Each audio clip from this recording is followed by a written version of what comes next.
The Chess Room Murder. The sanctum was locked from within by a heavy brass drop latch, its single oak door watched without interruption by the club steward. Yet Aldous Cray sat dead before his chessboard under the hiss of the gas jet, his white king overturned and his teacup untouched. Across the checkered rosewood, the antique ivory pieces gleamed with an unnaturally sharp, citrus-scented luster, reflecting the yellow light upon the dead collector's fixed eyes. Sherlock Holmes, kneeling upon the rug, with his lens hovering millimeters above the polished pawns, knew that murder had been committed not by an intruder who entered the room, but by an assassin who had finished his work 3 days before the tournament had even begun. Hello, and welcome to Midnight Pages. I'm David, your host, here with you from Ohio, and tonight's story is one that takes us into the quiet, stifling heart of Victorian London, where gentlemanly competition masks something far darker than mere rivalry. It is a story about the devastating price of long-nurtured grievances, and how an obsession with perfection can turn the most elegant game in the world into an inescapable instrument of death. Before we begin, I'd like to ask you a question to ponder. Have you ever known a competition in work, in ambition, or in pride, where the desire to win stopped being about the game itself and became a quiet battle to settle a much older score? Leave your thoughts in the comments below. I read every single one, and tonight's mystery will give you plenty to consider. Now, the gas jet is hissing in the windowless room, and the ivory pieces are waiting upon the board. Let us begin. Chapter 1. The Sealed Sanctum. A November fog had settled over London, with the heavy, impenetrable stillness of wet wool, drifting through the iron railings of 221B Baker Street, and reducing the gas lamps of Marylebone to dull amber globes suspended in the murk. In the sitting room of our lodgings in 221B Baker Street, a fire of Welsh coal had burned down to a mound of glowing crimson embers, casting long, wavering shadows across the disordered bookshelves and the chemical apparatus that crowded the side table. Sherlock Holmes had spent the better part of the afternoon seated in his wicker armchair, his long, lean limbs drawn up beneath his dressing gown, his fingers steepled beneath his chin, in that state of silent, concentrated contemplation that preceded either a great discovery or an acute fit of restless, nervous energy. The arrival of the commissionaire at 8:15 had broken the stillness.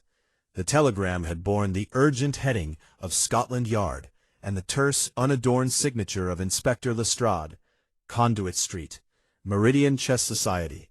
Death under extraordinary circumstances in a locked apartment. Require your presence immediately. "It appears, Watson," Holmes had remarked, tossing the yellow slip onto the tea tray and rising in a single fluid motion, "that the gentlemen of the chessboard have discovered that their calculations are not entirely immune to the coarser intrusions of mortality. The Meridian is a quiet house, inhabited for the most part by retired barristers, stockbrokers, and gentlemen of private fortune who prefer the silence of the bishop's diagonal to the noise of the political clubs. If Lestrade has found something there that exceeds his capacity for routine paperwork, we may reasonably hope for an hour of genuine intellectual interest." Within 10 minutes, they had secured a four-wheeler at the corner of Blandford Street. The journey southward through the swirling mist had been conducted in virtual silence, the rhythmic clatter of the iron-shod hooves upon the damp asphalt providing a somber accompaniment to the muffled cries of the link boys and the distant rumble of omnibuses along Oxford Street. The Meridian Chess Society occupied a tall, austere Georgian townhouse on the eastern side of Conduit Street. Its facade of soot-stained Portland stone was unadorned by any sign or crest, presenting to the casual passer-by the discreet, forbidding countenance of a private family residence whose blinds had been drawn for mourning. Yet behind its heavy, paneled oak door lay one of the most venerable institutions in the sporting life of the metropolis, a sanctuary where the great masters of the mid-century had debated the openings of Staunton and Anderson, and where the annual Winter Championship was contested with all the quiet ferocity of an ancient blood feud. Upon their entrance into the vestibule, the customary atmosphere of academic tranquility had vanished entirely. Two uniformed constables stood with dripping capes beside the mahogany umbrella stand, their lanterns throwing harsh, swinging arcs of white light across the black and white marble flags. In the doorway of the morning room, several elderly gentlemen in evening dress stood clustered in anxious consultation, their voices hushed, their faces pale with that peculiar, helpless indignation that overtakes respectable men when their sanctuary has been violated by the apparatus of the criminal law. Inspector Lestrade hurried forward from the inner staircase, his small, sharp-featured countenance betraying that mixture of professional annoyance and secret gratitude that invariably marked his appeals to 221B Baker Street. "I am vastly obliged to you for coming so promptly, Holmes," the detective whispered, drawing them toward the foot of the carpeted stairs. "I have kept the room untouched, exactly as it was when the door was forced 20 minutes ago.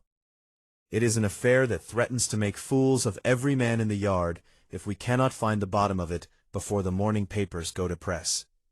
If it were not for the corpse sitting bolt upright in the armchair, I should say we had wandered into a stage conjurer's cabinet." "You have a weakness for theatrical metaphors, Lestrade," Holmes said dryly, loosening his woolen muffler. "Give me the plain geometry of the circumstance."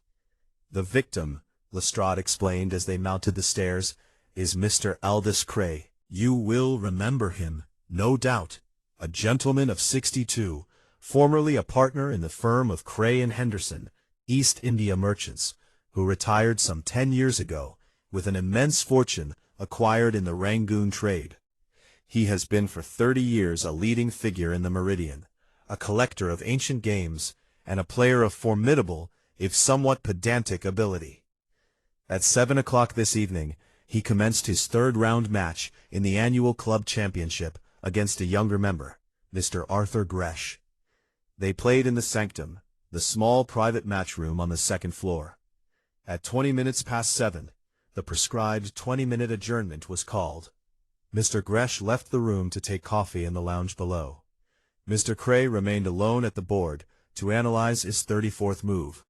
At 20 minutes past 8, when Gresh and the steward returned to resume play, the door was bolted from the inside. When they received no answer to their knocking, they forced the lock with a crowbar. Cray was dead in his chair. "And the exits from this sanctum?"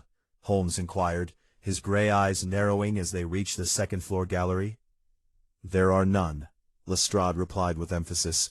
"The room was constructed 40 years ago as a strong room for the club's silver trophies and historical manuscripts. It has no windows, no fireplace, and no trapdoors. The walls are solid brick, lined with heavy mahogany paneling. The only aperture of any description is a decorative brass ventilator, 9 inches square, set 7 feet above the floor, in the common wall between the sanctum and the library. The door was secured by a heavy brass drop catch on the inside leaf.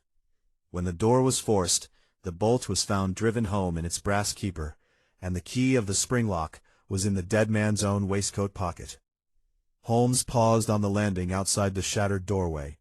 The air was laden with the familiar heavy odors of an old London club tobacco leaf, damp wool, beeswax polish, and the faint sulphurous taint of coal gas from the wall brackets. The door, a massive slab of solid English oak, 2 inches thick, hung slightly awry upon its hinges, its brass lock plate wrenched from the frame where the crowbar had bitten deep into the timber. Stepping across the threshold, Holmes stood motionless, his gaze sweeping the small square chamber. The sanctum was an austere, utilitarian apartment, barely 12 feet in each dimension. The walls, paneled in dark, lustrous Honduras mahogany to the height of a man's shoulder, were surmounted by olive-tinted Lincrusta Walton paper, upon which hung 3 framed lithographs depicting the famous chess match between Labordane and MacDonald in 1834. A single circular table of polished mahogany, covered with a fitted cloth of green billiard cloth, occupied the center of the room. Above it hung a two-branch gaselier, its white incandescent mantles burning with a steady, quiet hiss that emphasized the terrible stillness of the scene. Seated in the high-backed armchair facing the doorway was the body of Aldous Cray. He sat rigidly upright, his portly figure clad in a tailored frock-coat of superfine black broadcloth, his linen immaculate, save for a slight crumpling of his wing collar beneath his fleshy double chin. His hands, broad and heavily veined, with thick gold signet rings adorning both little fingers, rested upon the carved mahogany arms of the chair. His right fingers curved into an unnatural claw-like spasm. His head had fallen slightly back against the tufted Morocco leather, his eyes wide, glassy, and fixed upon the ceiling, while his jaw was set in a rigid, terrible grimace that drew the corners of his mouth downward and bared his yellowed lower teeth. Upon the table before him sat the checkered rosewood board, the pieces arranged in the complex, crowded configuration of an unresolved middle game. Near his right elbow stood a silver-plated tray, bearing a porcelain teapot, a clean cup inverted upon its saucer, and a small glass dish containing 4 dry water biscuits. Holmes stood with his hands deep in the pockets of his overcoat, his chin sunk upon his breast, his eyes moving with methodical, relentless precision over every square inch of the chamber. "Observe, Watson," he murmured, his voice scarcely louder than the hissing of the gas jet. "The classic sealed room of the romancers. An impenetrable shell of oak and brick, a door bolted from within, a watcher in the corridor. A victim who dies in solitary contemplation, with his tea untouched, his food unbroken, and no visible mark of violence upon his person.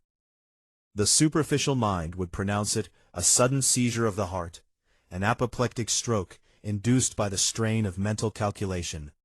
But nature, Watson, does not write such an expression of sudden, agonizing terror upon the countenance of a man who slips quietly out of life through the failure of an exhausted ventricle." Chapter 2. The Habit of a Master. Sherlock Holmes took off his coat and laid it across the corner of a side chair, stepping softly toward the central table. From his waistcoat pocket he produced his ivory-handled magnifying glass and a pair of delicate steel tweezers. "Watson," he said, turning his keen gaze upon his companion, "let us have the benefit of your professional judgment before we disturb the physical relations of the scene. What does the exterior examination of the deceased suggest to a medical mind?" Watson stepped forward, taking the dead man's right wrist between his fingers. The flesh was already cooling, the profound chill of death settling into the extremities, though the rigor mortis had not yet advanced beyond the muscles of the jaw and neck. "The time of death," Watson pronounced after a careful examination, "cannot have been more than 50 minutes ago, certainly not earlier than 20 minutes past 7, nor later than 7:45. Look at the hypostatic congestion around the neck, and the slight cyanosis of the lips and nail beds. There is a distinct, localized capillary engorgement. Notice, too, the slight irregular dilation of the pupils and the dry, pinched appearance of the nostrils.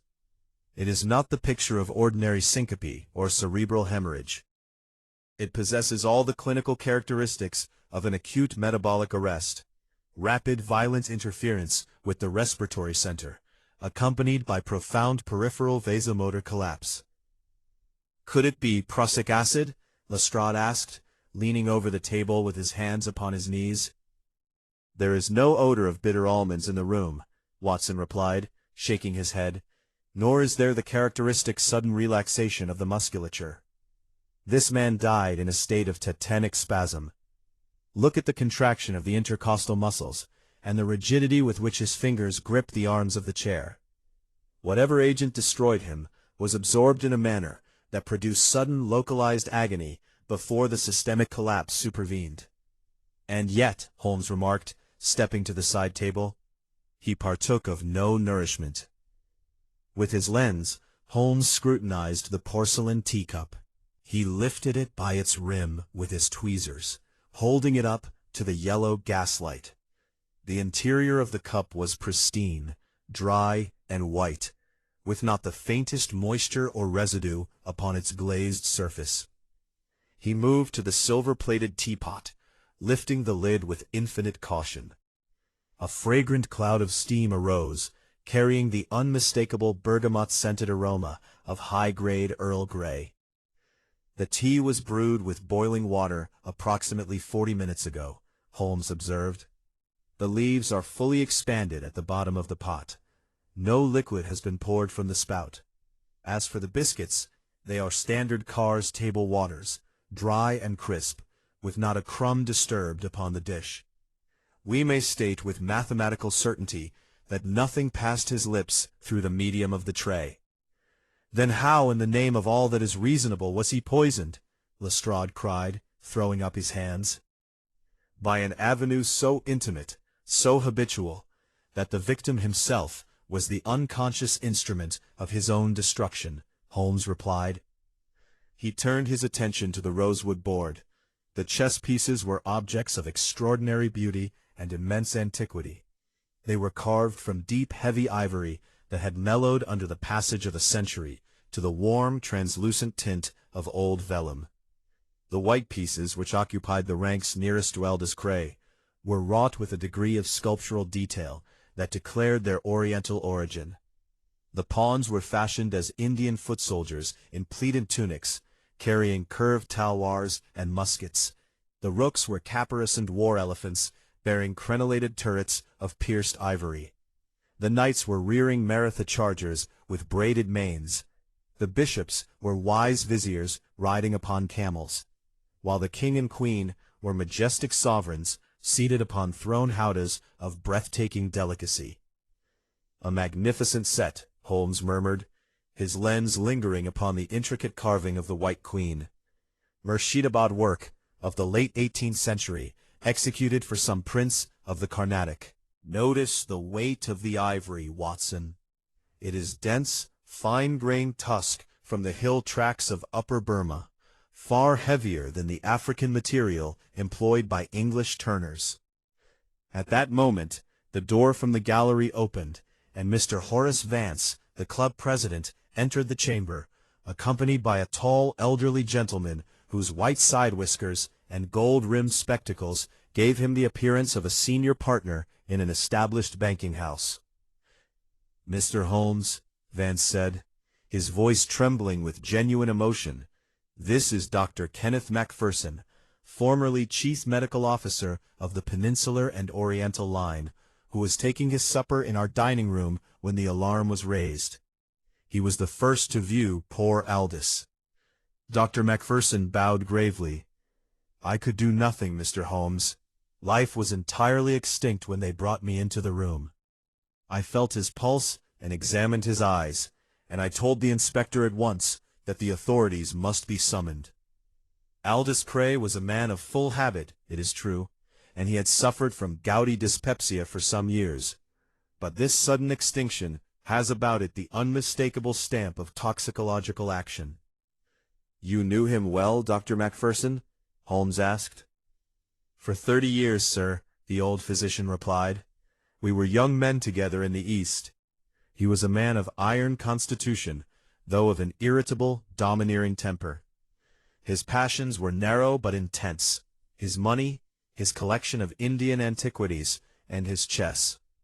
Holmes turned back to the table, his eyes fixed upon the white pieces. "Tell me, gentlemen, both of you have contested hundreds of games across this board with Mr. Cray. What were his physical habits when engaged in a match of critical importance?" Horace Vance and Dr. Macpherson exchanged a brief, significant glance. "Aldous had several peculiarities of manner at the board," Vance said, adjusting his spectacles. "In the first place, he had an insurmountable aversion to playing with any pieces other than his own Murshidabad set. He maintained that modern Staunton patterns lacked character, and he had secured an amendment to the club rules allowing him to use his own antique set whenever he drew the white pieces in tournament play. And his mannerisms during the calculation of his moves? Holmes pressed. They were known to every member of the Meridian, Dr. Macpherson said, with a faint, sorrowful smile. Whenever Aldous found himself in a deep tactical complication, such as the adjournment position before us tonight, he would lift the piece he proposed to move, balance it between his thumb and the first two fingers of his right hand, and rest the carved head of the piece against his lower lip while he calculated the variations. He would sit thus for 5, 10, sometimes 15 minutes without moving a muscle, the ivory pressed against his mouth like a pipe stem. We used to rally him upon it, calling it his oracle, but he declared it assisted his concentration.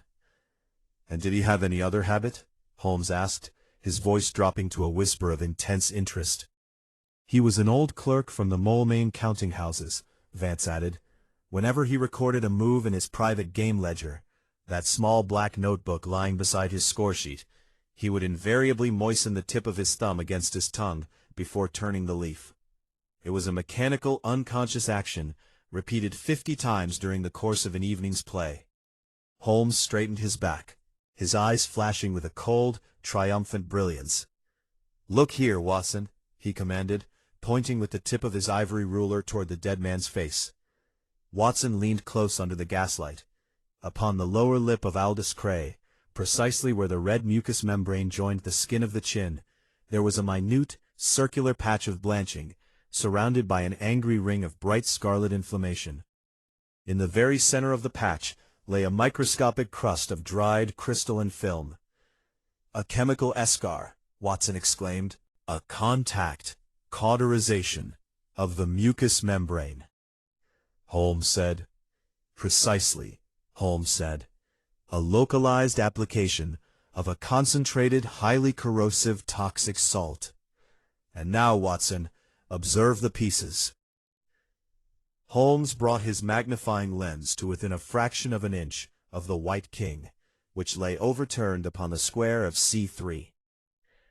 The black pieces, which were handled by Mr. Arthur Gresh, possessed the dry, dull, slightly porous surface that is natural to ivory that has been handled for a century without the application of artificial dressings.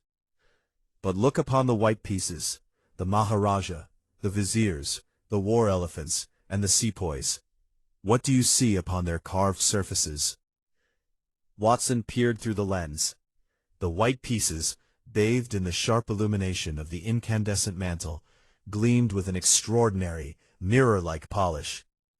The intricate crevices of the carving, the folds of the sepoys' tunics, the harness of the elephants, the crowns of the sovereigns, were filled with a smooth, translucent film that caught the light with an unnatural, diamond-like clarity. "They have been polished," Watson observed. "Treated with some form of protective varnish or wax." "Not varnish, Watson," Holmes whispered, drawing a clean glass microscope slide from his pocket case. "A delicate preparation of bleached white beeswax, liquefied with spirits of turpentine, and scented with oil of bergamot to mask a harsher, more mineral undertone. And suspended within that waxy matrix, ground to the finest impalpable powder in an agate mortar, is a lethal quantity of octahedral arsenious oxide, the white arsenic of the toxicologist." Lestrade gasped, taking an involuntary step backward from the table. "Arsenic? You mean the chess pieces themselves were poisoned?" "The pieces were saturated with death," Holmes declared, his voice ringing with absolute certainty. "Consider the terrifying ingenuity of the device. The assassin did not need to enter this locked room. He did not need to tamper with the tea, nor bribe the steward, nor force his way past the guard in the corridor. He knew the victim's habits with mathematical precision. He knew that Cray would play with the white pieces. He knew that in a difficult position he would press the ivory to his lips. He knew that he would moisten his thumb to turn the pages of his ledger. Every time Aldous Cray lifted a piece to contemplate a move, he pressed a dose of virulent poison directly against the highly vascular mucous membrane of his mouth. The volatile oils in the dressing accelerated the absorption through the capillaries. Within 20 minutes, the arsenic had entered the circulation in massive, concentrated volume. When the steward left him alone at 25 minutes past 7, the physiological trap had already sprung. Aldous Cray sat alone in his sealed tomb, calculating a move in a game of chess, while the poison seized his heart in a grip of iron. Chapter 3. The Meridian Tournament. The news that murder had been committed within the quiet precincts of the Meridian Chess Society spread through the clubhouse with the chilling rapidity of an evil rumor. When Sherlock Holmes, accompanied by Dr. Watson and Inspector Lestrade, descended the stairs to the ground floor, they found the great library a magnificent room with tall mahogany bookcases reaching to the cornices and tall sash windows fronting Conduit Street, crowded with members whose habitual reserve had given way to an atmosphere of tense, bewildered consternation. A bright fire of Newcastle coal roared in the steel grate beneath the marble mantelpiece, throwing ruddy reflections across the oil portraits of past club presidents and the glass cases containing famous chess relics.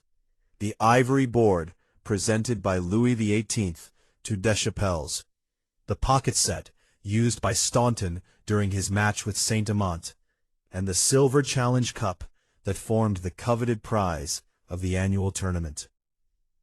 At Holmes's request, Inspector Lestrade directed that the general body of members should withdraw to the morning room, leaving only those gentlemen who were directly connected with the organization of the tournament, or who had been present on the second floor during the fatal hour between 7 and 8 o'clock. When the heavy mahogany doors had been closed and a constable stationed outside to secure their privacy, 4 men remained seated around the long baize-covered committee table. The first was Mr. Percival Pemberton, the honorary secretary and tournament director. He was a small, spare man of 50, whose pale, nervous countenance was framed by thin, sandy whiskers that twitched with an incessant, involuntary tremor. His frock coat, though meticulously brushed, showed in its frayed cuffs and threadbare lapels the painful economy of a gentleman of modest means, striving to maintain his position in a wealthy society. His fingers, stained with purple copying ink at the knuckles, drummed upon the table in a rapid, agitated rhythm, and his watery blue eyes darted repeatedly toward the door with an expression of acute, barely concealed panic. Beside him sat young Arthur Gresh, the victim's opponent in the interrupted game. Gresh was a young man of 24, an assistant accountant in a London and Westminster bank, whose remarkable tactical genius had earned him a place in the championship round despite his youth. He possessed a clear, open countenance, with dark, intelligent eyes and a high, thoughtful forehead, though his skin was now ashen, and he sat with his head bowed and his hands clasped tightly between his knees, like a man who has looked suddenly into an open grave. Opposite them sat Mr. Horace Vance, the club president, whose imposing figure and dignified judicial bearing seemed to anchor the room in some semblance of Victorian propriety, despite the horror that hung over them all. And in the corner, seated in a high-backed leather armchair beside the fire, with his legs crossed and his hands resting calmly upon the carved armrests, was Mr. Desmond Farquhar. Sherlock Holmes took up a position upon the hearth-rug, his back to the fire, his hands clasped behind his coat-tails, his keen, piercing gaze moving from face to face with the quiet detachment of an analytical chemist examining a series of unknown precipitates. "Gentlemen," Holmes began, his clear, resonant voice commanding instant and absolute attention, "we are confronted with a crime of singular and horrifying ingenuity. Mr. Aldous Cray has been murdered by means of a virulent poison, arsenious oxide, delicately worked into the surface polish of the white chess pieces which he handled during his match tonight. It was a crime requiring not only a profound knowledge of toxicological chemistry, but an intimate microscopic familiarity with the personal habits of the deceased, and an absolute foreknowledge that he would handle the white pieces in this evening's contest. A sharp, collective intake of breath sounded around the table. Percival Pemberton sprang from his seat, his hands clutching the edge of the baize. "Poisoned pieces!" he cried, his voice shrill with hysteria. "Good heavens, Mr. Holmes, you cannot suggest that the murderer is among us, that one of the members of the Meridian could conceive so monstrous, so un-English an atrocity." "Murder, Mr. Pemberton, is an international art," Holmes replied coldly. "Let us have the exact history of the tournament arrangements. When were the chess sets provided, where were they stored, and who had access to them prior to the commencement of play tonight?" Pemberton swallowed convulsively, fumbling in his waistcoat pocket for his handkerchief and dabbing at his damp forehead. The tournament is our annual winter handicap, Mr. Holmes," he stammered, his eyes darting toward Vance as if seeking support. 8 players qualified for the final rounds. The games are played under strict club rules. 20 moves in the hour, with a mandatory 20-minute adjournment at the end of the first 70 minutes of play. The sets used in the tournament are normally the club's standard weighted Staunton pieces, which are kept locked in the rosewood cabinet in the committee room. "And the Murshidabad set?" Holmes asked. "The antique Indian ivory upon which Mr. Cray met his death?" "That set belonged to Mr. Cray personally," Horace Vance interposed, his deep, steady voice providing a stark contrast to the secretary's agitation. Aldous had a superstitious reverence for that particular set. He had brought it back from Burma 30 years ago, and he maintained that modern English ternary lacked the spiritual balance necessary for deep imaginative calculation. 2 months ago, he applied to the committee for permission to use his own set whenever he had the first move, that is to say, whenever he played with the white pieces. The committee granted the request, on condition that the set should be deposited with the secretary 48 hours before each match, to be inspected and certified as conforming to regulation size and weight. "And when was the set delivered to the club?" Holmes inquired. "On Monday morning, sir," Pemberton replied, his voice sinking to a whisper. "Mr. Cray brought the mahogany box to my office at 10 o'clock. I placed it in the rosewood cabinet, of which I hold the master key. It remained there until Tuesday afternoon." "And what occurred on Tuesday afternoon?" Holmes demanded, his eyes fixing upon Desmond Farquhar. Farquhar did not wait for the secretary to answer. He uncrossed his legs, leaned forward slightly in his chair, and spoke in a low, cultivated baritone that was entirely free from tremor or hesitation. "I can answer that question, Mr. Holmes," Farquhar said, meeting the detective's piercing gaze with steady, unflinching eyes. "I am, as Mr. Vance will tell you, the honorary curator of the club's antiquities. I have made a study of the preservation of ancient ivory, bone, and vellum, and I possess a small private laboratory at my lodgings in Great Russell Street, where I carry out restorative work on manuscripts and historical carvings. On Tuesday afternoon at approximately 3 o'clock, I asked Mr. Pemberton for the key to the cabinet in order that I might inspect the tournament equipment." "And what did you find, Mr. Farquhar?" Holmes asked softly.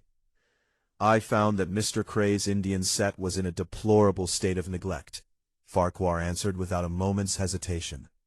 The ivory had become excessively dry and yellowed, showing the microscopic surface cracking that invariably precedes the exfoliation of old Oriental tuskwork.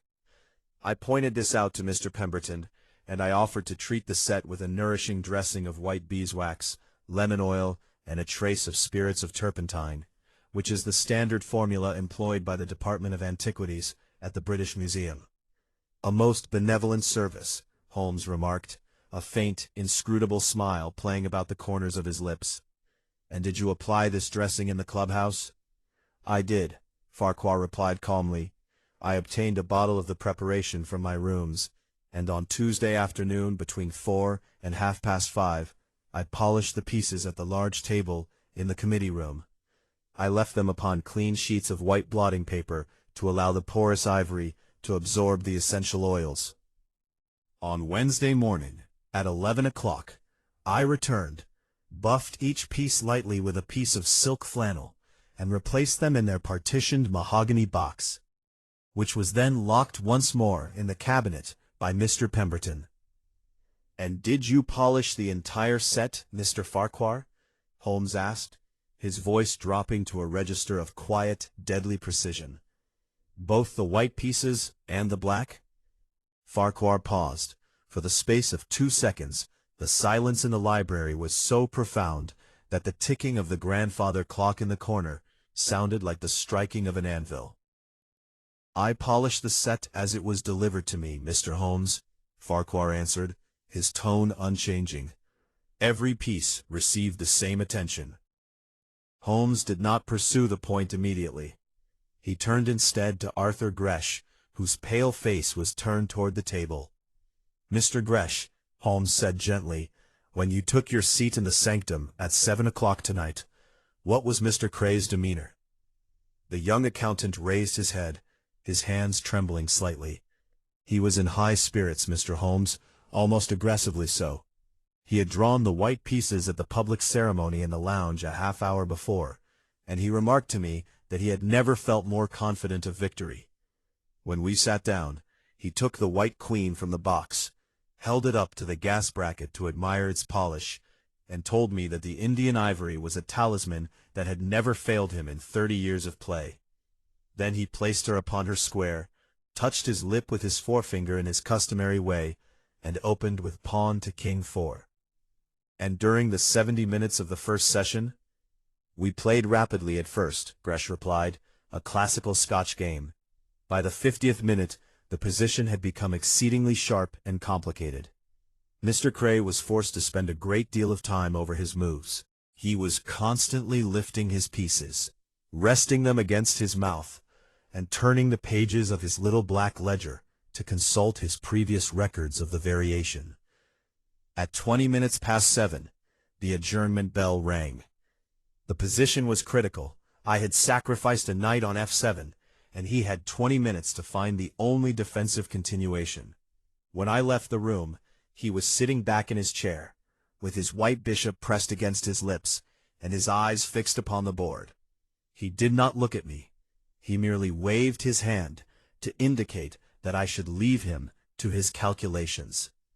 And that, Holmes murmured, was the last moment at which Aldous Cray was seen alive by any member of this club. Chapter 4.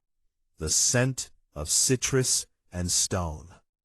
Sherlock Holmes requested that the party should remain in the library under the surveillance of the constables, while he, accompanied by Watson and Lestrade, returned to the second floor to conduct a rigorous examination of the physical evidence.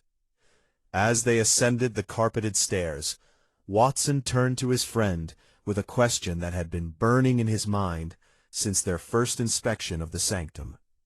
"Holmes," Watson whispered, "if Farquhar's dressing was applied to the entire set on Tuesday, why did only the white pieces bear the fatal concentration of arsenious oxide? And if Farquhar is the poisoner, why should he openly acknowledge having prepared the very medium through which the crime was committed?" "In the first place, Watson," Holmes replied as they reached the landing, "an assassin of superior intellect invariably seeks to place his actions in the plain light of day, surrounding them with the appearance of innocent, public routine. Had Farquhar denied touching the set, the testimony of Pemberton and the steward would have convicted him of a deliberate falsehood. By admitting that he polished the pieces, he established an explanation for his fingerprints and for the presence of the wax dressing upon the ivory. But in the second place, and this is the crux of the entire intellectual problem, how could Farquhar, or any other living man, know on Tuesday that Aldous Cray would play with the white pieces on Thursday night?" "The draw!" Lestrade exclaimed, pausing outside the door of the sanctum. "The choice of colors was decided by lot only 30 minutes before the match began. Precisely, Holmes said, and unless we assume that the killer possessed the gift of prophecy, or was prepared to see an innocent young man like Arthur Gresh poisoned across the board while Cray escaped unharmed, we must find the hidden mechanism by which that draw was preordained. Let us examine the sanctum once more, with our senses alert to every microscopic anomaly. The gas mantles still hissed with their steady yellow glare, illuminating the rigid, upright form of Aldous Cray in his leather chair. Holmes walked directly to the rosewood table. Drawing a fresh magnifying lens and a small camel-hair brush from his pocket, he bent low over the board, examining each piece in succession. "Look here, Watson," Holmes said, pointing with the tip of his brush. "Observe the black pieces, the army of Arthur Gresh. They are dry, slightly dusty in the intricate folds of the carving, and possess that dull, matte texture that ivory acquires after decades of exposure to London coal smoke. There is no wax upon them, no oil, no perfume. When I pass my camel-hair brush over the surface of the Black King, it gathers only ordinary household dust." He moved his lens to the white pieces that stood upon Cray's side of the board. "Now observe the white Maharaja, the viziers, and the sepoys. The surface is radiant, with a brilliant, glass-like luster. Every pore of the ivory is sealed beneath a microscopic film of hardened wax. And when I bring my nose within 2 inches of the White Queen, what do I perceive, Watson?" Watson leaned down, inhaling gently above the checkered squares. A fresh, clean fragrance, like the rind of a crushed lemon, mingled with the sweet, resinous scent of pure beeswax. "And beneath that citrus perfume," Holmes whispered, his eyes gleaming, "do you not catch a faint, subtle metallic sharpness, a dry, astringent tang that catches in the back of the throat, like the dust from a stonemason's yard?" "Yes," Watson exclaimed, "a distinct mineral sharpness. That mineral sharpness, Watson, is the volatilization of arsenious oxide, accelerated by the heat of the gaselier above our heads. The killer used oil of bergamot and lemon rind to mask the characteristic garlic odor that arsenic sometimes emits when mixed with impure organic bases. He dissolved the arsenic in boiling turpentine, emulsified it with bleached beeswax, and rubbed the hot mixture deep into the carved grain of the white pieces with a piece of warm flannel. When the wax cooled, it formed an invisible, stable reservoir of concentrated poison, dry to the touch, but instantly soluble in the warm saliva and mucus secretions of the human mouth. "A terrifying engine of destruction," Watson murmured, looking from the gleaming chessman to the pale, staring face of the dead collector. Holmes next turned his attention to the small black leather notebook that lay beside Cray's right elbow. It was an ordinary octavo memorandum book, bound in calfskin, filled with neat, cramped columns of chess notation written in purple ink. Holmes opened the volume with his tweezers, turning the leaves with the greatest care. "Here is the record of tonight's game," Holmes remarked, studying the final page. "The moves are entered in Cray's small commercial hand down to the 33rd move. Knight takes bishop on d4. Beside the 33rd move there is a small smudge of moisture, the mark of a wet thumb upon the corner of the leaf. Look at the paper around that smudge, beneath the lens, Watson." Watson peered through the magnifying glass. Around the brownish imprint of the thumb, the paper fibers were slightly blistered, and upon the surface of the ink lay several minute crystalline specks of white powder. He moistened his thumb against his lip, Watson said in a hushed voice, and transferred the poison from his mouth to the page, and from the page back to his fingers, until his entire system was saturated with the lethal salt. "Precisely," Holmes said, "and now let us examine the room itself." Higgins. The old steward, who had been waiting anxiously in the corridor under the eye of a constable, stepped into the doorway, bowing with nervous deference. "Higgins," Holmes said, turning upon him with a sharp, searching look, "you have served this club for 30 years, I understand."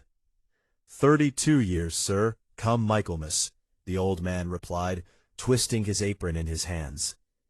"During that time, You have observed Mr. Cray in hundreds of tournament matches. Tell me, did he ever, under any circumstances, play with the black pieces when using his Murshidabad set? Never, sir, Higgins answered emphatically. Mr. Cray had a rule, sir. If he drew the black pieces, he always used the club's standard Staunton set. He used to say that the black Indian pieces were carved out of dark stained bone, and lacked the dignity of the white ivory. He only brought the Murshidabad box out of the cabinet when he had the first move. Indeed, Holmes cried, his eyes flashing with sudden enlightenment. He only used the Murshidabad set when he played white. Therefore, whoever prepared the poison dressing on Tuesday did not need to poison the black pieces at all. He knew that if Cray played black, the Indian set would remain locked in its mahogany box, untouched and harmless, while if Cray played white, the Indian pieces would be placed upon the board, and every piece that Cray lifted would be a vehicle of death. By George, Holmes, Lestrade exclaimed. Then the killer only had to wait until Cray drew white in the tournament. Not so, Lestrade, Holmes corrected him with stern emphasis. A murderer who plans a crime of this magnitude does not leave the hour of his execution to the hazard of an alternating draw. He arranges that the draw shall coincide with his preparations. Let us go down to the committee room and examine the paperwork of this tournament. Chapter 5. The Director's Debt. The committee room on the second floor was a small, oblong apartment lined with tin deed boxes and framed lists of club champions dating back to the year 1848. In the center stood a heavy mahogany pedestal desk, upon which were stacked ledgers, score sheets, and the official tournament correspondence. Inspector Lestrade, who had spent the preceding quarter of an hour ransacking the desk drawers with the vigorous efficiency of a professional searcher, greeted their entrance with an exclamation of triumphant satisfaction. "You may talk of your crystals and your chess openings, Holmes," the inspector cried, waving a folded document of heavy blue foolscap above his head. "But in Scotland Yard we know that when a wealthy man is murdered, the first thing to look for is the man who owes him money. Look at this, sir. Look at what I have found in the secret drawer of Mr. Aldous Cray's private deed box." Holmes took the blue paper from Lestrade's hand, unfolding it beneath the gas bracket. Watson, looking over his friend's shoulder, saw that it was a formal promissory note, drawn in the legal terminology of the City of London. 6 months after date, I promise to pay to Aldous Cray Esky, or order, the sum of £850 sterling, value received, with interest at 7% per annum, until discharged. Signed, Percival Pemberton. £850, Watson exclaimed. A crushing liability for a man in Pemberton's circumstances. Crushing indeed, Dr. Watson, Lestrade said, with grim relish. Pemberton's salary as club secretary is precisely £300 a year. When I examined the bank passbook in this desk, I found that his account at the Union Bank is overdrawn by £40, and that 3 separate tradesmen in Regent Street have issued county court summonses against him within the last fortnight. But that is not all. Higgins, step forward. The old steward stepped into the room, looking thoroughly miserable. Holmes, what you overheard in this very room on Tuesday morning, Lestrade commanded. It was just after 10 o'clock, sir, Higgins said in a low, reluctant voice. Mr. Cray had just brought his chess box into the office. I was polishing the brass door plates in the corridor outside. I heard Mr. Cray shouting at Mr. Pemberton in a terrible voice. He told him that he would not wait another week for his money. He said that if the £850, with the accumulated interest, was not paid into his account before the conclusion of the winter tournament on Friday, he would lay the promissory note before the President and the General Committee, have Pemberton dismissed from his secretaryship in disgrace, and seize the furniture in his house in Kennington under a bill of sale. And what did Pemberton reply? Holmes asked quietly. Mr. Pemberton was weeping, sir, Higgins replied. He begged for mercy. He said that if he were given until the spring, a certain investment in Argentine railways would yield a return that would clear all his debts. But Mr. Cray laughed at him, a hard, cruel laugh, and told him that he had no pity for fools who gambled with other people's money. He told him that by Friday night he would either have his draft on the Bank of England or Pemberton's ruin. "You hear that, Holmes?" Lestrade said, his eyes glittering with professional triumph. Pemberton was facing total social and financial destruction within 72 hours. He held the key to the rosewood cabinet where the chess pieces were stored. He was alone in this room for hours on Tuesday and Wednesday. He had every motive that ever drove a desperate man to murder. Holmes stood with the blue promissory note in his hand, his brow furrowed, his eyes gazing past Lestrade into the dark corners of the room. "It is a motive, Lestrade," Holmes said slowly, "an ancient, sordid, and powerful motive. But let us confront Mr. Cray, Pemberton, with this document, and observe how he sustains the accusation." They returned to the library, where the secretary sat huddled beside the table, his face buried in his hands. When Lestrade threw the blue promissory note upon the baize before him, Pemberton recoiled, as though a venomous serpent had been dropped onto the cloth. "You recognize this instrument, Mr. Pemberton?" Lestrade demanded in his harshest official tone. I do," a wretched man sobbed, trembling in every limb. "It is my note. I cannot deny it. I was in despair, Inspector. I had been led into a ruinous speculation by a broker in the city.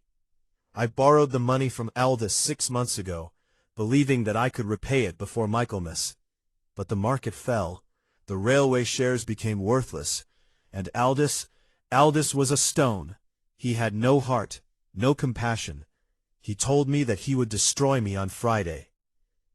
"And to prevent him from destroying you," Lestrade declared, taking a pair of steel handcuffs from his coat pocket, "you used your access to the tournament cabinet to saturate his chess pieces with poison, and then sat in your office pretending to write tournament records while he died in agony upstairs." "No, no, before Almighty God, I swear I am innocent," Pemberton shrieked, falling to his knees and clasping his hands in frantic supplication. "I am a ruined man. I am a fool. I am a debtor. But I am no poisoner. I know nothing of chemistry. I have never held arsenic in my hand in my life. I was terrified of all this, yes, but I hoped against hope that Mr. Vance might intercede for me if I confessed my folly to him tomorrow morning." "A very pretty story," Lestrade sneered, stepping toward him. "You will have ample opportunity to tell it to the magistrates at Bow Street." "Hold, Lestrade!" Holmes's voice rang out with a sharp, commanding authority that checked the detective in his tracks. Holmes stepped between Lestrade and the cowering secretary, his long figure drawn up to its full height, his eyes blazing with intellectual indignation. "You are about to commit an egregious blunder, Lestrade," Holmes said sternly. "You are allowing a noisy, obvious piece of paper to blind your judgment to the absolute laws of physical and chemical evidence." "The evidence is complete, Holmes," Lestrade protested. "Motive, access, opportunity, what more do you require?" "I require common sense and logical consistency," Holmes replied, striking the table with his palm. "Consider the facts, man.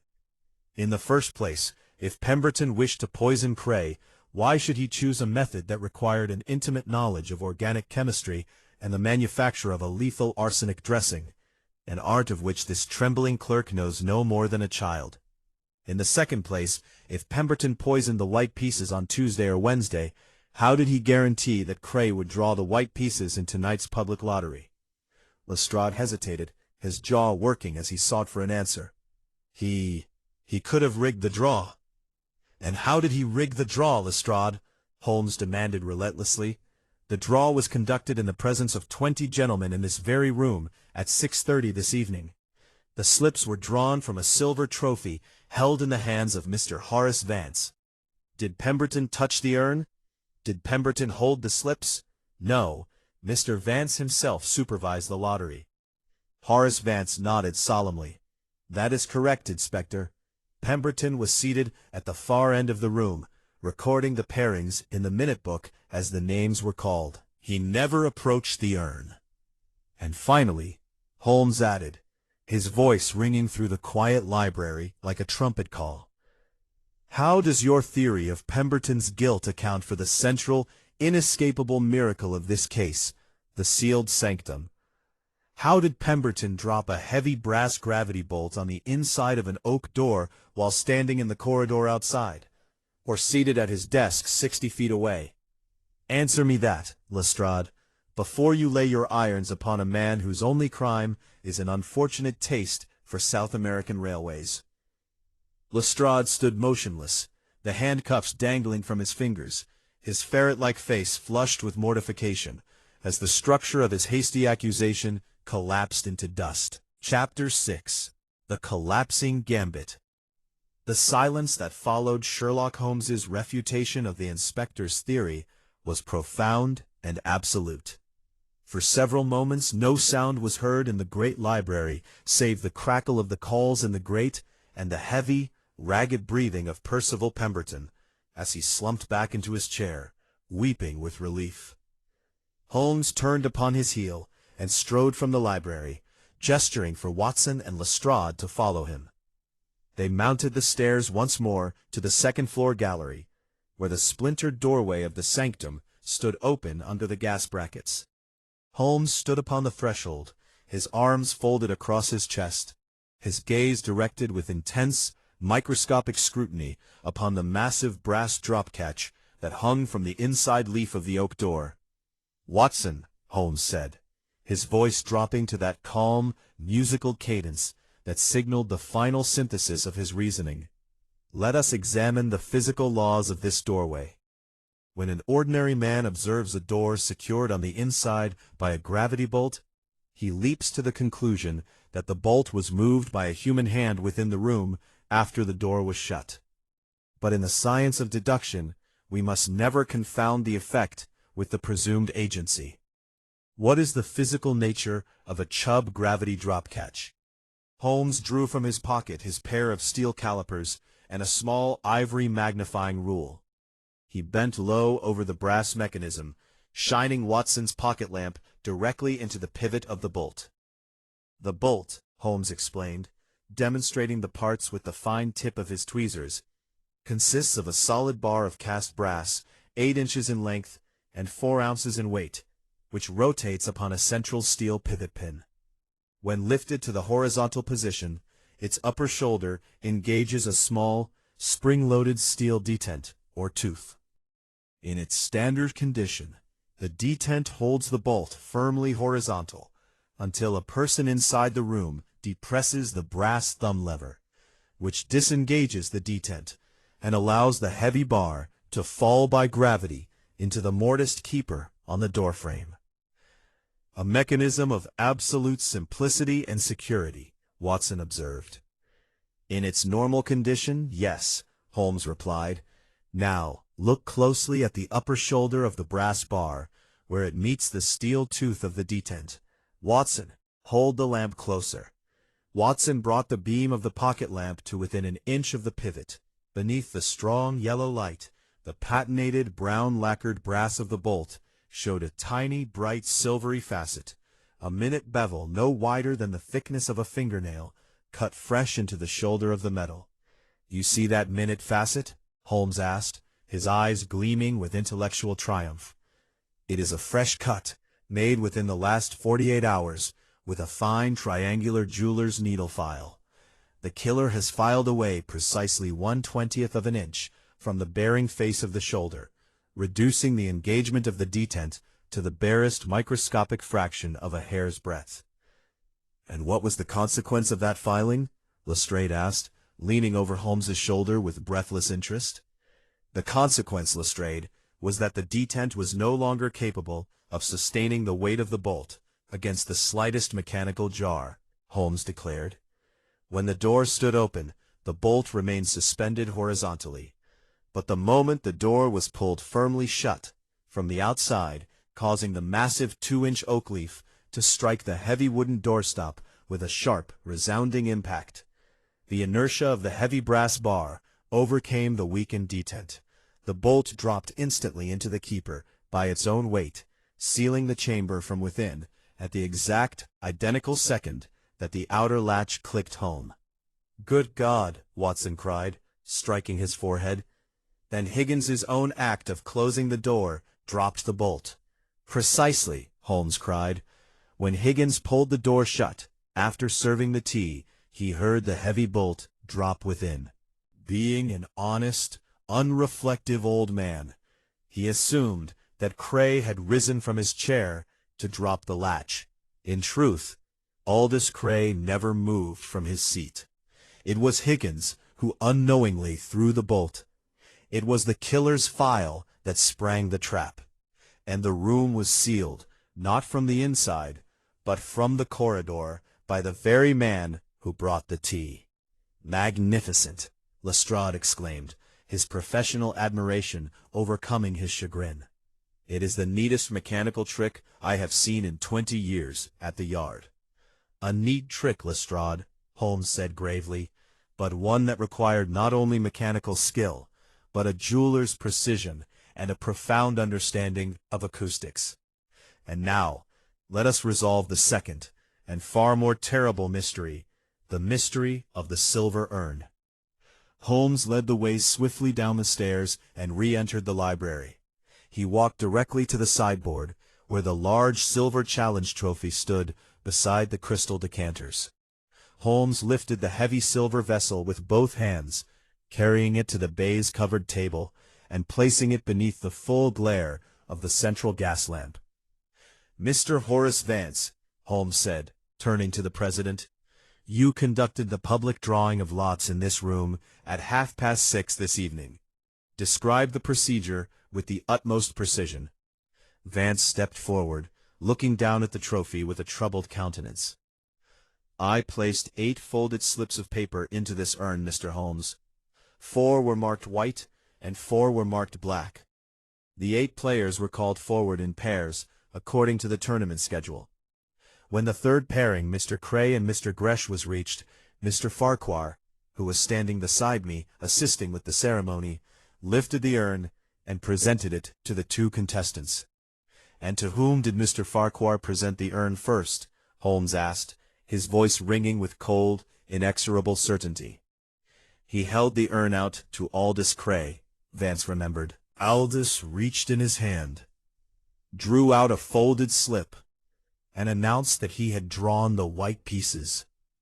Mr. Gresh then took the remaining slip of the pair, which was black. Sherlock Holmes took the silver trophy in his long fingers, tilted it at an angle of 45 degrees, and directed the beam of Watson's pocket lamp directly into its interior. "Look into the bowl of this trophy, gentlemen," Holmes commanded. Watson, Lestrade, and Vance leaned over the rim. The interior of the silver urn, which appeared from above to be a single deep receptacle, was divided vertically by a wafer-thin sheet of polished silver plate, soldered with microscopic neatness down the central axis of the vessel.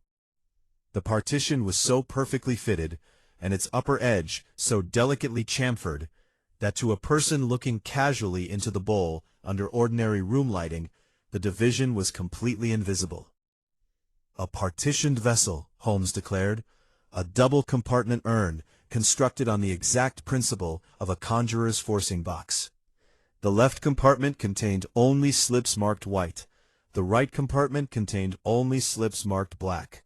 When Desmond Farquhar presented the trophy to Aldous Cray, he tilted the urn so that Cray's hand could enter only the left compartment. Had Gresh reached in first, Farquhar would have presented the right. There was no hazard, there was no chance, there was no lottery. Aldous Cray was as certain to draw the white pieces tonight as the sun is certain to rise over London tomorrow morning." A terrible, suffocating silence fell upon the library. Every eye turned slowly, inexorably, toward the high-backed armchair beside the hearth. Desmond Farquhar sat motionless.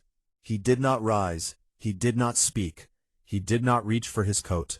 He sat with his hands resting upon the leather arms of his chair, his dark, intelligent eyes fixed upon Sherlock Holmes with an expression of cold, detached, almost admiring serenity. Chapter 7.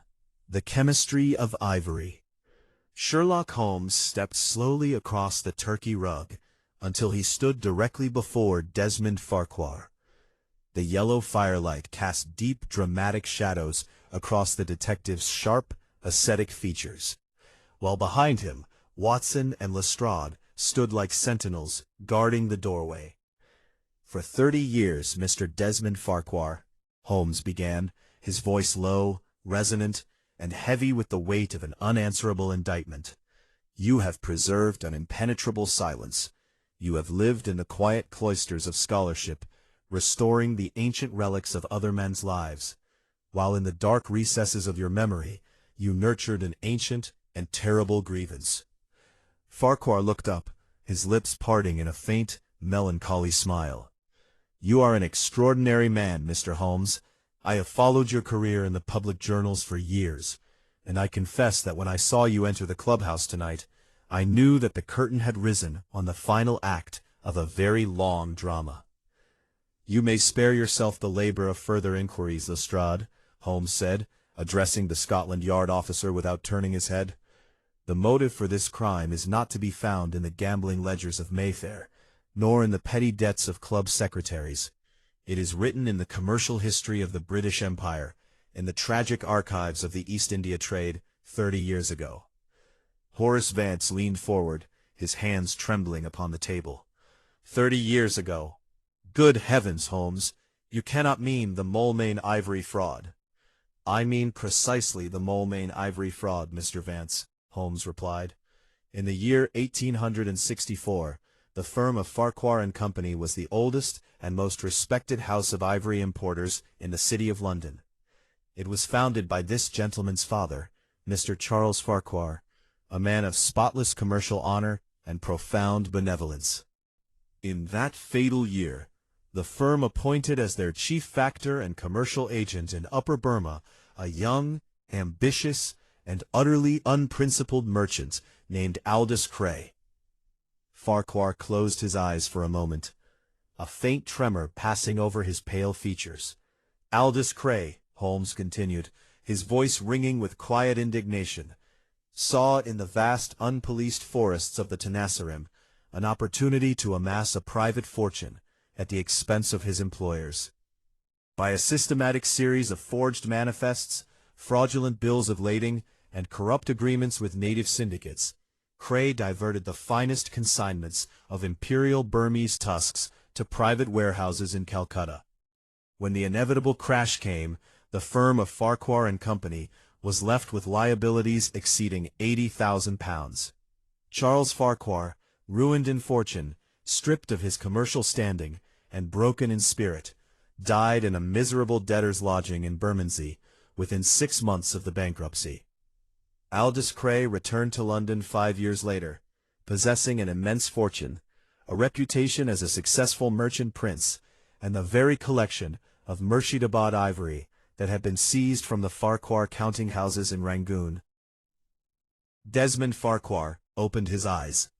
The quiet detachment had vanished, replaced by a fierce, burning luminescence of absolute conviction. "He murdered my father, Mr. Holmes," Farquhar said, his voice deep, steady, and vibrant with passion. "He did not use a knife, nor did he employ poison.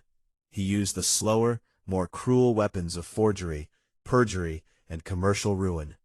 He left my mother to die in poverty, and he condemned me, a boy of 17, to spend my youth in the bitter drudgery of commercial chemical works, while he sat in this club, surrounded by the luxury bought with my family's ruin, boasting of his connoisseurship, and playing with the very ivory that bore my father's private marks." "And you waited 30 years for your revenge?" Watson asked, horrified, yet fascinated by the man's terrifying composure. "I waited until the law was powerless," Farquhar replied, looking at his long, steady hands. "The law of England has statutes of limitation for financial fraud. It has no statute of limitation for a son's memory. When Aldous Cray joined this club 15 years ago, I had already established myself as an authority on antiquities. I watched him across these rooms for 15 years. I watched him boast of his wealth. I watched him crush weaker men like poor Pemberton.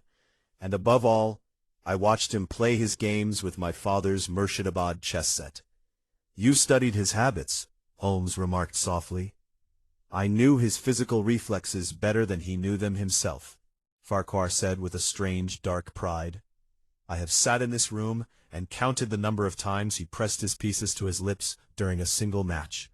47 times in his game against Vance, 52 times against Croft, 61 times in the semi-final against Ward. It was a mechanical, involuntary tick, the reflex of an old, arrogant man who had spent 40 years tasting the ivory of the East. And the chemical preparation? Holmes asked. It was an elementary problem in organic chemistry, Farquhar answered calmly. I needed a medium that would hold a heavy concentration of octahedral arsenious oxide in stable suspension, without altering the translucent grain of the ancient ivory, or leaving an oily deposit that would arouse suspicion. I dissolved the arsenious oxide in hot spirits of turpentine, emulsified it with refined white beeswax and a fraction of mutton suet, and scented the mixture with pure oil of bergamot and essence of lemon. When applied hot to dry ivory, the volatile solvent evaporates, leaving the pores of the tusk saturated with microscopic crystals of arsenic. To the touch of dry skin, it feels merely like fine antique wax, but the moment it meets the moisture and warmth of the human lip, the poison is released instantly into the mucous membrane. And the drop catch? Lestrade asked. A simple precaution to ensure that no innocent person should enter the room while he was dying, Farquhar explained. I knew that if he were found in an open room, suspicion might fall upon the steward or upon young Gresh. But if he were found dead in a sealed room, with the bolt shot and his tea untouched, the parish authorities would assume he had suffered a stroke of apoplexy. He had a diseased heart. He was 62 years of age, and the medical men would have signed the certificate without a second thought. Had it not been for the extraordinary intellect of Mr. Sherlock Holmes, Aldous Cray would have been buried in Highgate Cemetery on Monday, and my father's memory would have been avenged without the disturbance of a single innocent life. Holmes looked upon the prisoner with a profound, somber melancholy. You possess a great intellect, Desmond Farquhar, Holmes said in a low voice.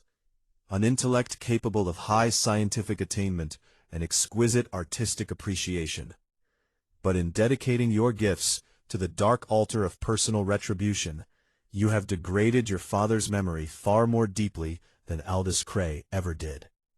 The law of England may be slow, it may be blind, it may be imperfect, but when a man takes the sword of justice into his own private hands, he becomes a worse tyrant than the oppressor he seeks to destroy. Chapter 8. The Confrontation at Conduit Street. Inspector Lestrade stepped forward, his official composure fully restored, and laid a heavy hand upon Desmond Farquhar's shoulder. Desmond Farquhar, the inspector said in a firm, steady voice, I arrest you in the Queen's name for the willful murder of Aldous Cray. I must warn you that anything you say will be taken down in writing and may be used in evidence at your trial. Farquhar rose from his armchair with unhurried dignity. He did not glance at the steel handcuffs in Lestrade's hand, but turned to the coat stand beside the door, drew his dark overcoat from its peg, and slipped his arms into the sleeves with the calm, deliberate method that characterized his every action. I am ready, Inspector, he said quietly. I have no desire to make a scene in a house where I have spent many pleasant hours.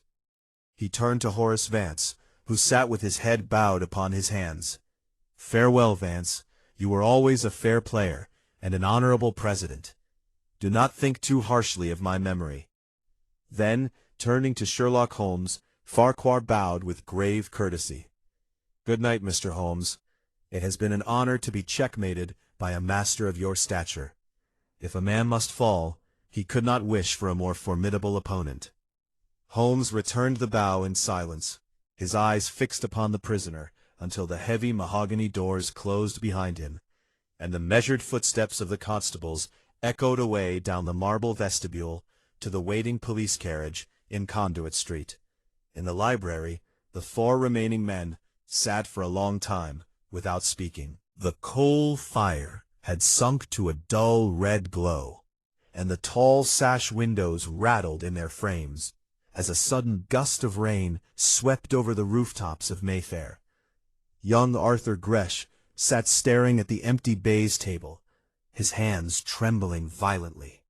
"To think," the young man whispered, his voice choked with emotion, "that if I had drawn the white pieces, if the silver urn had not been divided, I should have sat in that room and handled those poisoned pieces."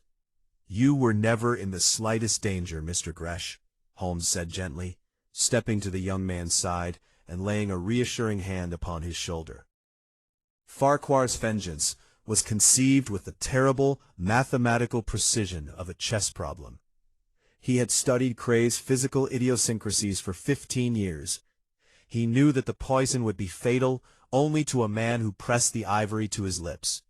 Had you played with the white pieces, you would have noticed nothing more than a slight, waxy stickiness upon your fingers, and Aldous Cray would have survived until Farquhar found another opportunity to strike. Percival Pemberton rose unsteadily from his chair, his face stained with tears, and approached the table where his blue promissory note still lay upon the green cloth. "Mr. Holmes," the secretary sobbed, "how can I ever thank you? If you had not arrived, if the inspector had arrested me, my poor wife, my children—" "You owe me no thanks, Mr. Pemberton," Holmes replied, picking up the promissory note and handing it to Horace Vance. "You owe your deliverance to the immutable laws of chemical evidence. But take this lesson to your heart, sir. A gentleman who gambles in the share market with funds he does not possess is placing his neck in a noose of his own weaving. Mr. Vance, I leave the settlement of this unhappy gentleman's financial embarrassments in your capable hands." "You may rely upon me, Mr. Holmes," Vance said, taking the note and tearing it slowly across the middle. "The club will advance the funds to discharge the debt, and Pemberton shall repay us by deductions from his salary. The honor of the Meridian has suffered a terrible blow tonight, but we shall not add to it by the destruction of an old servant."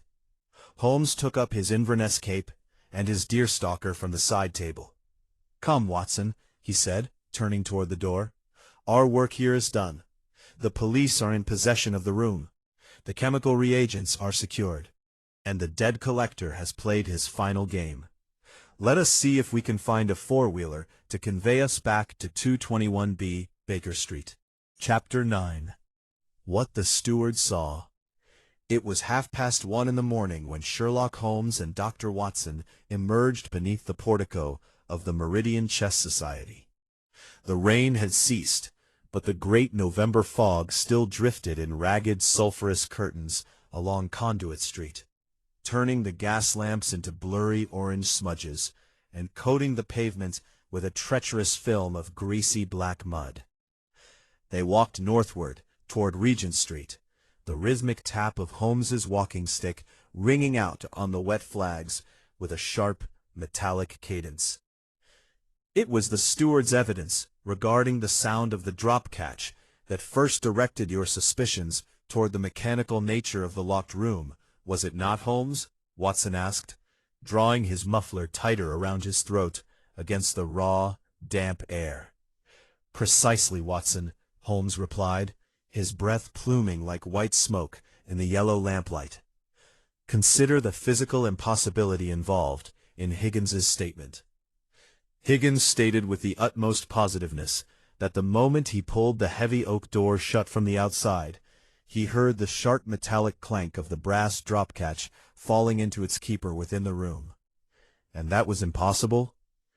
"It was a physical contradiction in terms," Holmes exclaimed. "Consider the geometry of the room. Aldous Cray was seated in his armchair at the central table, 12 feet away from the threshold.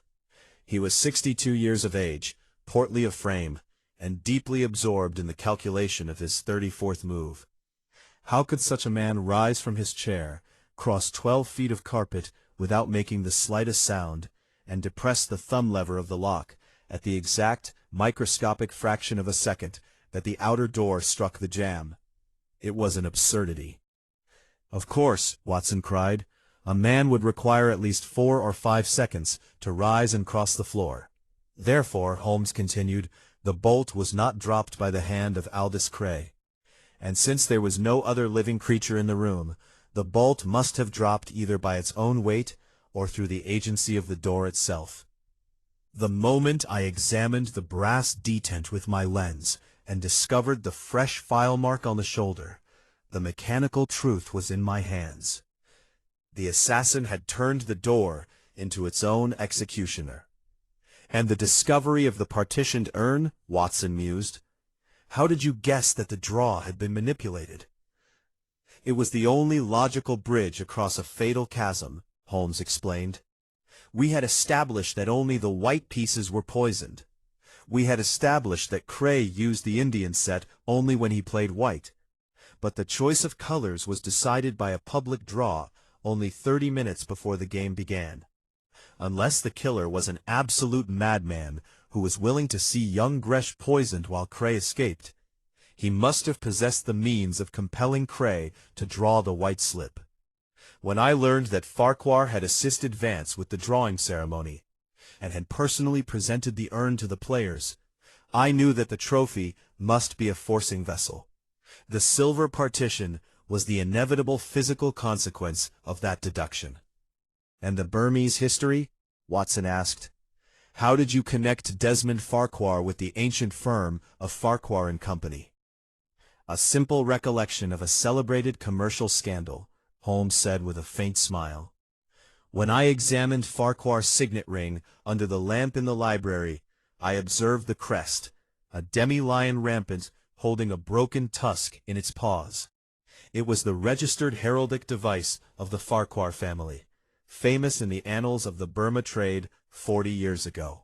Add to that his professional training as a chemist, his intimate knowledge of ancient ivory, his access to the tournament cabinet, and the look of cold, concentrated hatred in his eyes whenever he glanced toward Aldous Cray, and the entire tragic history lay open before me like an unfolded map. They reached the corner of Oxford Circus, where a solitary hansom cab stood waiting beside the horse trough, its driver huddled beneath a waterproof cape on his perch. 221B Baker Street, Holmes called, stepping into the cab and holding the door for his companion. As the carriage surged forward into the swirling darkness of the fog, Holmes leaned back against the leather cushions, closing his eyes in that profound, contemplative silence that always marked the conclusion of his greatest investigations. A dark and melancholy business, Watson, he murmured as the iron wheels rumbled over the wet cobbles. A life of brilliant intellectual promise wrecked upon the shoals of an ancient hatred. Aldous Cray was a thief and a scoundrel who richly deserved the punishment of the law. But in taking the sword of justice into his own hands, Desmond Farquhar has sacrificed his honor, his freedom, and his peace of mind. He played a magnificent and terrible game across 30 years of silence. But in the end, Watson, the laws of the moral universe are as rigid and unyielding as the rules of the chessboard. Every evil move brings its inevitable checkmate, and the man who plays with poison will find that the final square belongs to death. And there you have it. A sealed room in Mayfair, an antique set of Indian ivory, and a 30-year-old debt paid in the quietest, most terrifying currency imaginable. I've been thinking a great deal tonight about Desmond Farquhar and the strange, tragic architecture of a life consumed by the desire to settle an old score. It is easy to look at a crime like this and see only the cleverness of the chemistry or the mechanical brilliance of the locked door. But beneath all that intellect, there was a man who spent 30 years carrying a ruined father's grief, allowing an ancient injustice to warp his talent and his conscience until murder felt not like a crime, but like the only move left upon his board. I'd love to know your thoughts on tonight's case. The question I posed at the opening about how competition and obsession can turn a game into something far darker and more dangerous. Does Desmond Farquhar's story resonate with anything you've observed in human nature? Leave your perspective in the comments. I read every single one, and I always value the insights you share. If Midnight Pages is where you come to escape the noise of the modern world for an hour of classic mystery and thoughtful storytelling, please take a moment to subscribe and share this channel with a friend. It helps these quiet stories find the listeners who appreciate them most. This is David. Good night from Ohio. May your evening be peaceful, and may you never find yourself playing a game where the stakes are higher than you know.